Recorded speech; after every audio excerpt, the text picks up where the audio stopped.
ఇలాంటి పరిస్థితుల్లో ఇంత సమర్థవంతంగా ఆ వయసులో ఆయన బుల్డోజర్లు ఎక్కి అసలు చేరలేని ప్రదేశాల్లో, వెళ్ళలేని ప్రదేశాల్లో కూడా ఆయన బుల్డోజర్ ఎక్కి, ఆయన పోక్లైనర్లు ఎక్కి, ట్రాక్టర్లు ఎక్కి గౌరవ ముఖ్యమంత్రి గారు అది అప్రిషియేట్ చేయాల్సింది ఆయన విమర్శించడం ఇది సరైన పద్ధతి కాదు, మార్చుకోవాలి వైసీపీ నాయకులు. అలాగే వైసీపీ నాయకులకు కూడా నా విన్నపం, నా విజ్ఞాపన, మీరు విమర్శించడానికంటే కూడా ఇది మనందరి ఉమ్మడి సమస్య, ఇది మనందరి మన రాష్ట్ర సమస్య ఇది. సో మీరు కూడా నడుము వంచి, మీరు కూడా బయటకు వచ్చి, మీరు కూడా సహాయక చర్యల్లో పాల్గొనాలని మనస్ఫూర్తిగా కోరుకుంటా ఉన్నాను.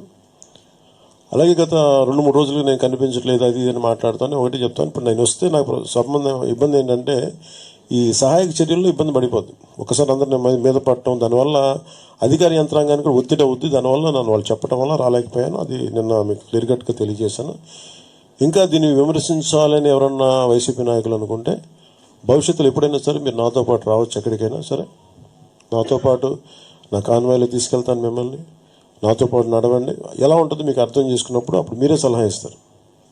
అందుకని దయచేసి దీన్ని ఒకసారి మీ దృష్టికి తీసుకొస్తాను. కానీ విమర్శించే వైసీపీ నాయకత్వానికి ఎవరికైనా సరే రాష్ట్ర ప్రభుత్వం చేస్తున్న ఈ చర్యల మీద ఎవరన్నా విమర్శించదలుచుకుంటే వాళ్ళందరికీ కూడా ఫస్ట్ మీరు సహాయం చేసి మాట్లాడండి.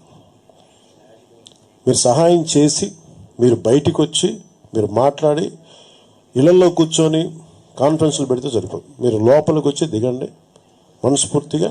అలాంటి పరిస్థితులు అంటే మేము కూడా మాతో కలిసి తీసుకెళ్తాం. అలాగే వరద ప్రభావిత ప్రాంతాల్లో నేను ఇందాక మన కాన్ఫరెన్స్ కాల్లో కూడా మాట్లాడితే ఒకటైతే చెప్పిన, ఒకటి ఇమీడియట్ మెషర్స్ ఏంటి, ఈ వరద నీరు వచ్చేసిన ఇమీడియట్ మెషర్స్ ఏంటి,